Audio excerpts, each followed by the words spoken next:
Thanks for watching News Center Maine Plus. I'm Brian Yacono. There are a lot of Maine candidates in the running for political office in 2026. Our team will be interviewing them one-on-one and posting them right here for you to watch in full. This is an effort to keep our community informed before you cast your ballot. Secretary of State Shenna Bellows, thanks for sitting down with us. It's a pleasure. Thank you for having me. Sure. So you were the first Democratic candidate to launch a campaign for governor. And in your announcement speech, you talked about state government doing better, modernizing services. What do you have in mind? So as Secretary of State, I have modernized elections and the Bureau of Motor Vehicles and corporations. With elections, I brought automatic voter registration. So now when you move to Maine or when kids get their license for the first time, they can automatically register to vote at the Bureau of Motor Vehicles.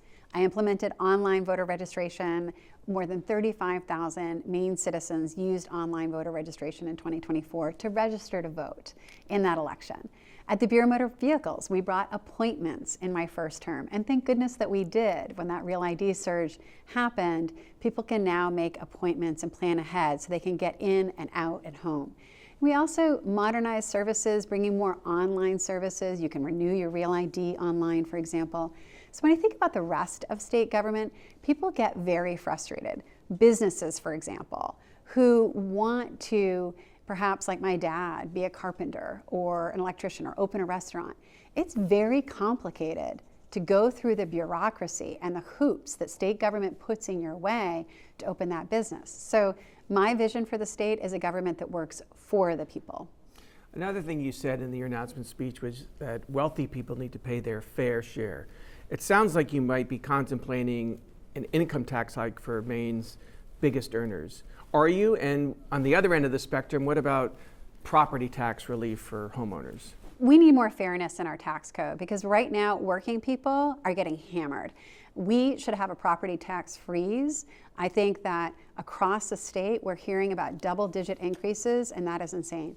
But 1 in 6 Maine homes is a vacation home. Maine is a very attractive place for people buying their second, third home, people from outside the state, and they should be paying their fair share. I think we should freeze the property taxes for resident property taxpayers and increase dramatically the property taxes for non-residents. Now there's an incentive for them. If they make Maine their 6 months in a day, then we get their income tax, then we get more of their sales tax, or we get a higher property tax from them.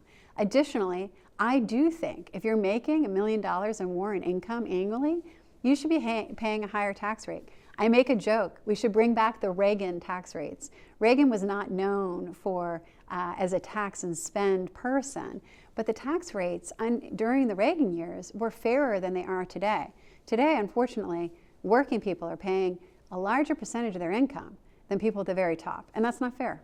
This gets to what you have also described as your top priorities, affordability being one of them, economic growth being another. You've also talked about education and climate resilience. So you're paying attention. Hey, I watched the speech. So that's 4 topics at once. 30 seconds, please. No, what are your sort of overview of some of those key priorities? The economy has to be number one. I mean, take myself, for example. I grew up in Maine, outside of Ellsworth. My dad was a carpenter. My mother was working in a greenhouse at Surrey Gardens when I was going through high school. I had to work my way through high school and college. But there weren't a lot of opportunities in Maine, and there aren't a lot of opportunities for young people to stay and live and work and prosper in our state. So we need to be laser focused on economic development, on growing an economy for the next generation of Maine, because that is how we're going to thrive. Now, linked inextricably to that is affordability. When I talk to Mainers all across the state, I'm hearing about not only property taxes, which is a huge issue, but the cost of healthcare, the cost of housing, the cost of electricity and energy. And so I think that the governor needs to do more to stand up and think about how do we bring down costs for Maine families and increase economic opportunity at the same time. Now, a piece of that is education. So when I was growing up at Hancock Grammar School and Ellsworth High School, Maine was in the top quartile in the nation. We led the nation in educational achievement. And now we're in the bottom quartile. We're behind Mississippi. Our teachers are doing extraordinary work and they're underpaid. So we need to pay teachers more, and we need to invest in education, and that's going to help Maine grow our economy. You made your announcement speech in your hometown of Hancock. near Ellsworth, for people who don't know where that is. And you've just alluded to both of your parents and what they did for a living. I mean, suffice to say, your upbringing was not privileged. Not at all. I don't need to take a poll or learn how to talk to working people. It's where I come from. And I'm really proud of the work that my parents did to go from nothing. We didn't have electricity or running water until I was in the 5th grade. To really, my dad grew a carpentry business over 40 years, Bellows Woodwork. And he worked hard and had a lot of respect from his customers around Hancock County. My mother at age 49 went back to school. She was working in a greenhouse at Surrey Gardens at the time. She became a home health care nurse, going through the University of Maine system to get her nursing degree. And she was taking care of COVID patients in their homes during the pandemic. So my parents are my role models. I've had to work for everything that I've achieved. When I was in the legislature as a state senator, representing a district that voted for Trump and voted for me, I had to work at the same time. So that background, it's who I am, it's where I come from, and it informs what my goals and priorities would be as Maine's next governor. After you graduated Middlebury College in Vermont, you joined the Peace Corps, you went to Panama.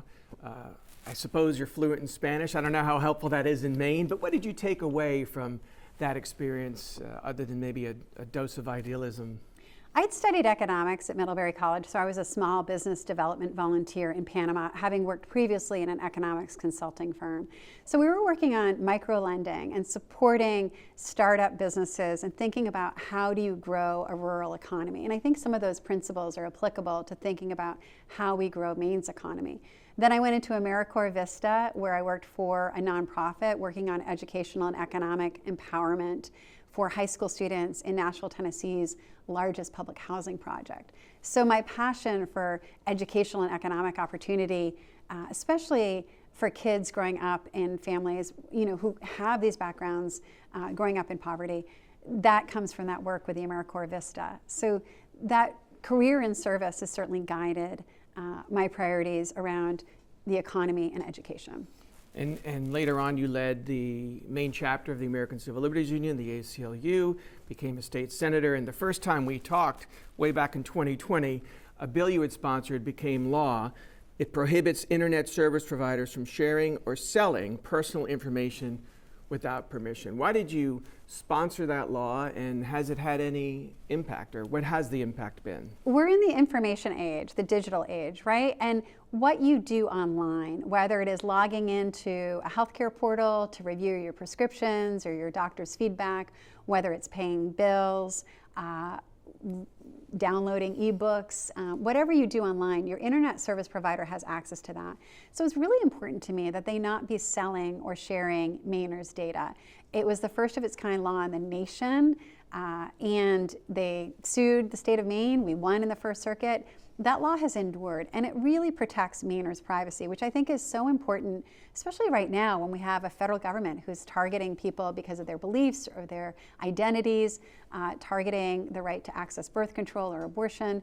I think the right to privacy with what you do online is very important.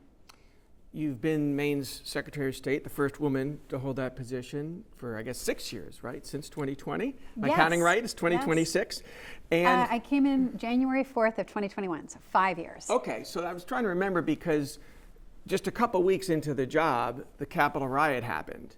We were doing an interview on January 6th. Right, and we talked that day about, let's remind people what happened. There was an election-denying mob of Trump supporters who stormed the Capitol to try to stop Congress from certifying President Joe Biden's victory over then President Trump.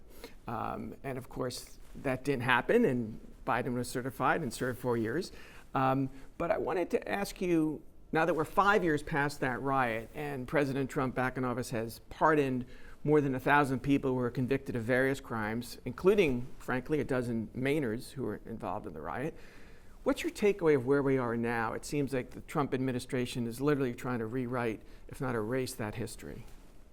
That was an extraordinarily dangerous moment in our history. There was a violent assault on the Capitol, and democracy prevailed after congressmen had literally run and hidden for their lives, right? They came back, completed the ceremony, the certification, the Electoral College, but that almost didn't happen. And I think that, unfortunately, the work that President Trump and his cronies at the Department of Justice are doing and pardoning and trying to memory hole what happened sort of gives permission to political violence. I was doxxed in 2023. I was doxxed again this week. And my home address and my personal cell phone placed online, ugly messages sent my way. And, we, election officials all across the country, clerks, secretaries of state, public officials, have been targeted with doxing, swatting, threats. And I really think that it's time for the political violence to stop, but I think it really started on January 6th. Well, the rhetoric itself can be damaging. Yes. And lead to violence, perhaps. You alluded to what happened to you, and I think that happened around the time or because of your decision to disqualify President Trump as he made his comeback in 2024 from the Maine Republican primary ballot. You agreed with the House of Representatives, then led by Democrats, which had just impeached Trump for incitement of insurrection because of January 6th. Do you have any second thoughts about your decision? The Colorado Supreme Court made the same decision, then it went to the U.S. Supreme Court, and they threw out that line of thinking, and obviously Trump was on our ballot and won the election. I swore an oath to uphold and defend the United States Constitution and the Constitution of Maine and the laws of our state and our country. I have no regrets about following the law. Maine has an unusual law that tasks the Secretary with evaluating the qualifications of people on the ballot if citizens bring a complaint. So I was required by Maine law to hold a hearing, review the evidence, and make a determination as to whether January 6th was an insurrection. I think it was.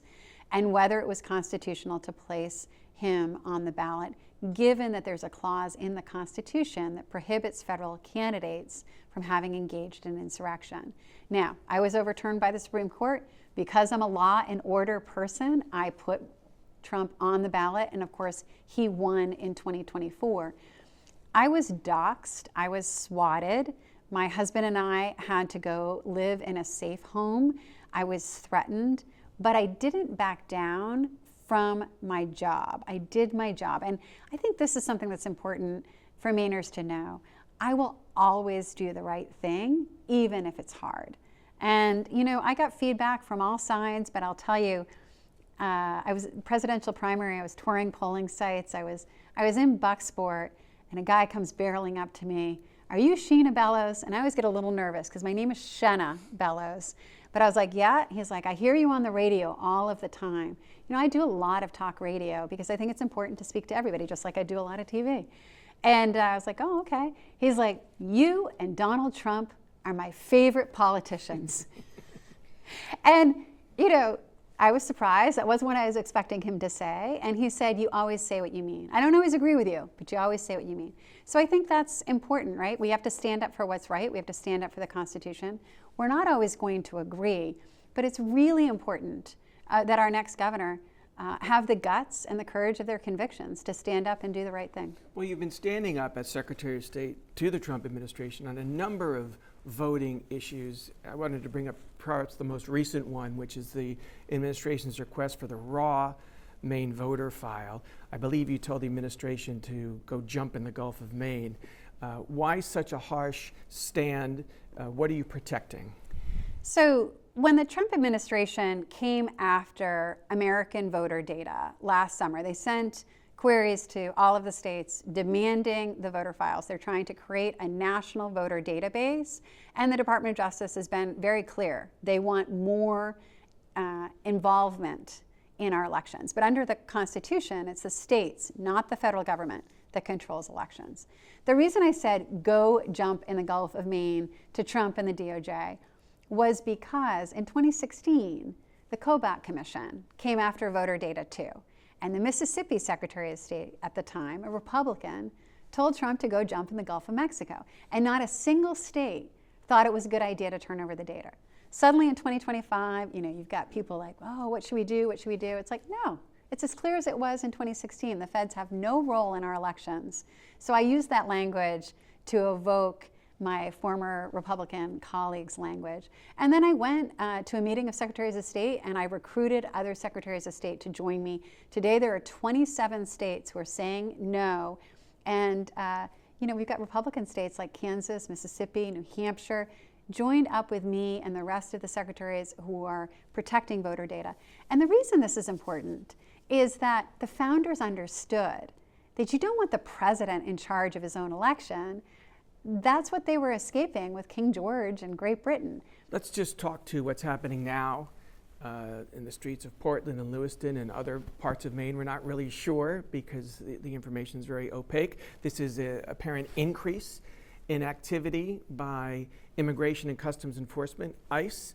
It's been rumored, it's been expected. It seems like it's just started to happen in the last 24 hours. In fact, one official said today from the Trump administration that they are targeting more than 1,000 Maine immigrants, and they arrested 50 in the first 24 hours. This is very preliminary information, but in the recent days, you received a request from the administration, from CBP, Customs and Border Enforcement, for what you described as undercover license plates, and you rejected it, calling what you've seen in Minnesota and other states lawless. Pretty strong language. Why did you take that approach, call them lawless, and make the decision to deny them those license plates? So first and foremost, let's think about what's happened in Minnesota and now what's happening in Maine.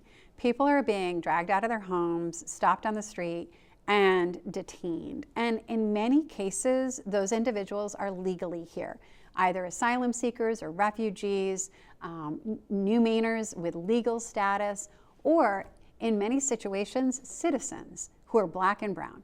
People are getting racially profiled and they're getting kidnapped off the street, and that is absolutely wrong.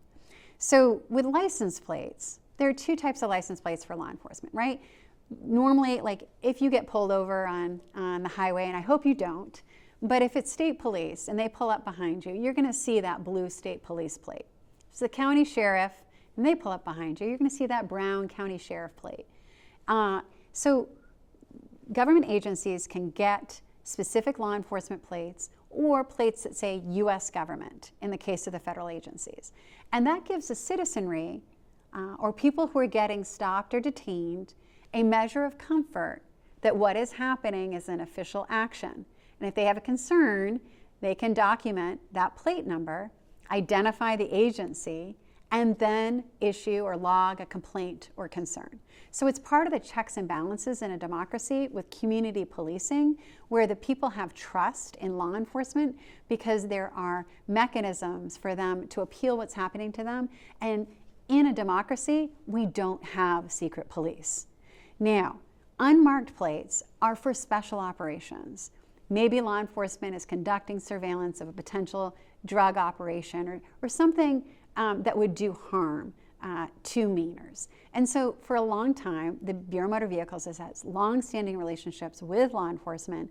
We routinely get requests for unmarked plates associated with confidential operations that are legitimate covert operations. So they want a plain Maine plate for that, not some Virginia plate if they've come from Washington or something, so they can blend in. It would look like a civilian plate. It would be the pine tree plate. So Customs and Border Protection sent us a request. How big was it? We, under the law, I am not permitted to reveal any of the details about any of the requests. I can't speak to how many plates there are out there. I can't speak to the applications, the purposes, and that makes sense, right? You don't want the Bureau of Motor Vehicles revealing undercover operations. Can you say whether this is even unusual, this type of request? Does it happen every year? I would just say that last week, given the tensions, given the rumors that are now confirmed, I've seen videos this morning, I met with municipal officials and community leaders today who were sharing with me some of the experiences of things that were happening today. A pregnant woman seized out of her vehicle still running, and not given an opportunity to call her loved ones. So neighbors watching this in horror. So this is happening right now in our communities. And from my perspective, the civilian plates shouldn't be used for lawless operations. I need some assurances that the federal government is going to use the plates that they're requesting from us that are unmarked and not traceable to any agency for lawful purposes. But how do you know, even in the face of some tactics that are, to say the least, eyebrow raising, as you just described, how do you know they're just racially profiling, that their people aren't, for example, illegal immigrants, entered the country illegally, maybe undocumented, or may in fact have some other kind of criminal record? How do you know that every person they're interacting with is innocent? Thank goodness we have a free press, and media outlets like yours all across the country have been documenting what has happened. We have seen just Sunday, for example, an elderly citizen hauled out of his home without adequate clothing in Minnesota. ICE alleging that they thought that he was someone who had engaged in a crime. That's the type, that is the type of behavior that is completely contrary to who we are as a nation. The United States of America, we've never had secret police. We've always required warrants for arrest and checks and balances to protect the people. That's not what's happening right now, and it's absolutely wrong. And all of us need to stand up, and this is one of the reasons that I'm running for governor. I'm one of the only candidates in the race, the only candidate in the race, that has experience standing up to the Trump administration, standing firm, and we are prevailing on that voter data issue. We've won 2 court cases so far across the country. We're coordinating among the states. So I think that experience is really important. And I think in this day and age, too many institutions have failed us. People have said the right thing, and then when it mattered, whether it was required to take action or take a vote or sign a law, they've blinked. I won't blink. Which leads me to the last question, which it seems all of you Democrats that are running for governor seem to be flexing your anti-Trump muscles to see who can be the most anti-Trump. And I understand why. You want to appeal to Democratic primary voters, and you're expressing sincerely held positions. On the other hand, aren't you going to need Republicans and independents who might take a less oppositional view to the president to win and govern the whole state in November and beyond? Absolutely. Not only am I one of the only Democrats and the only people in the race with experience standing up to the administration and standing strong, I'm also one of the only Democrats in the state who's won a Trump district 3 times. I won my state Senate district, that was Senate District 14, in 2016 when Trump won that same district, and I got reelected twice. And the reason I did so, I said at the outset of this interview, the #1 issue for the next governor needs to be the economy. Because working people aren't making it. We need to do more to support our small businesses. People like my dad, a self-employed carpenter, we need to be thinking about what is the economy of Maine for the next generation? How are we leveraging our forest products, our marine economy to be thinking big, bringing value added, innovating, supporting entrepreneurs? And how are we making Maine a place that young people can stay and afford a home and live and work and prosper, raise a family? So I think those issues I have a tremendous amount of credibility on with independents and Republicans. And here's the other thing. I've talked to plenty of Republicans that say, that's not my party. MAGA, Trump, that's not my party. I've had independents and Republicans financially supporting my campaign because they want someone who will be strong and principled, who will always do the right thing, no matter how hard it is, and who will work hard and bring people together. And I guess this is something else that's really important. The Republicans weren't very excited about my decision to rule that Trump was ineligible for the ballot because of January 6th. So, they tried to get me out of office, still trying sometimes. But, we started off this conversation on modernization. I had a bill to modernize the Bureau of Motor Vehicles, to bring online renewals of the Real ID, to expand our mobile services for the BMV. So I needed a budget bill passed, and I went to the Transportation Committee and I worked with Republicans. I got a unanimous vote. I got a unanimous vote on election security bill last spring. I am really good at bringing Republicans to the table because I always operate on a principle of no permanent friends and no permanent enemies, just permanent principles. Shenna Bellows, thank you for your time and good luck with the campaign. Thank you very much.